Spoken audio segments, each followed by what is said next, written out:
I have one orchid that is showing everything I would like to quickly touch upon when it comes to what you can expect an orchid to do or what could happen during the winter months based on the conditions that may or may not make ideal care possible. This orchid happens to be Cattleya pacavia, and one pot shows it all. So welcome to the patio, where at the time of filming things are a little bit brr, but I don't think you will need hot chocolate or coffee because this is a very quick video, and then I'm gonna zip the orchid back inside.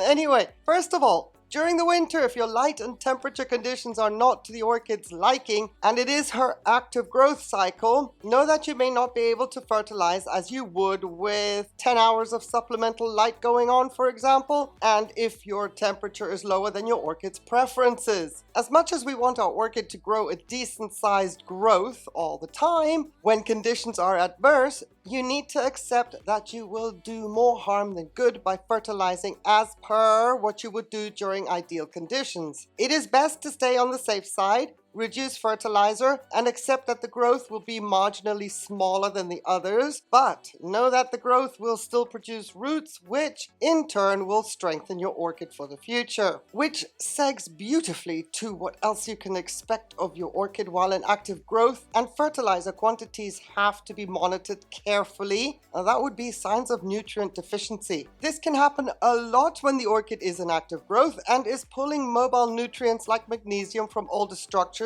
in order to support the new growing point. In this instance, I would recommend to work with whatever nutrient deficiency is showing up and provide that nutrient in lower concentration but exclusively for at least 2 waterings before resuming with the lower concentration of fertilizer. I cover seasonal orchid care in much greater detail in a video titled Seasonal Orchid Care, Not What You Think, and that video is linked in the description in case you would like a deeper dive into the topic. Now, winter is the season during which pests have nowhere to go outside, so the nice warmer space where you grow your orchids become the pest's Airbnb. From spider mites, if the conditions are dry as heaters are on, to thrips, mealybugs, because growths and blooms are loaded with all the aromas that include sweetness sometimes, and sometimes visible sweetness in form of happy sap, and trust that scale will jump on that bandwagon as well. Often the orchids are somewhat in very close proximity to each other, making it easy to hide out, multiply, and prosper by going from one orchid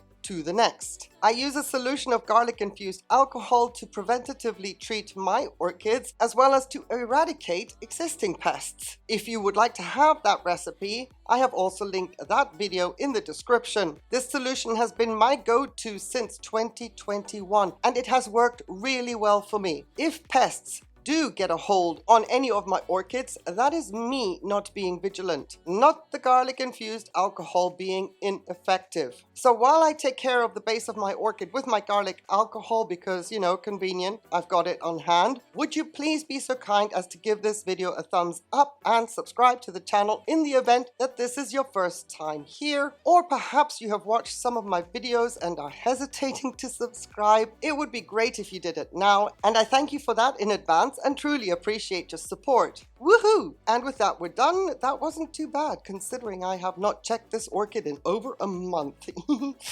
My bad. Right, if you do not know what you are looking at, many times during the winter we see things on our orchids that do not manifest during the ideal time of year. Well, what you may be looking at is some form of cold stress. And these black marks are from happy sap that I did not see in time, chilling down to temperatures that are too cold for the orchid. So we have a weird apparition of cold damage here. Keep in mind though that there are other signs of cold damage, but these can be mistaken for damage due to scale having been there previously. And we think we did not see the scale, and now we doubt how these kinds of marks got on our leaf. Usually it has something to do with moisture on the leaves that has not evaporated in time before the temperatures dropped. Dew will do this as well. But if dew and low temperatures were the culprit, your black spotting would have have more of a rounded shape to it, as opposed to the lengthy ones you see here, which clearly indicate the lines of the cells where previously the happy sap was more concentrated. And then enter cold temperatures, and it's just a bad combination. Then you probably already saw that gorgeous huge green sheath. Well, here it is again in all its complete glory, as an example of a growth that has matured during the perfect time of year. The sheath has grown to full size, but there are no buds in it. Well, what you can expect is that sheaths do this. Orchids will grow and mature a sheath, but your orchid is not due to bloom until possibly spring, as is the case with this one. So if you have an orchid with sheaths and nothing is in the sheath, that does not mean that your sheath is blind if your orchid is a blooming size orchid. Instead, the growth has matured, the orchid may eventually go into a phase of rest, and then eventually the sheath will fill with buds once the daylight and the temperature levels are up to standard again. Know that if you are supplementing with lights, your orchid will still not bloom during the winter if she is scheduled to bloom in spring, just as an example. Also, if your sheath goes brown during the winter,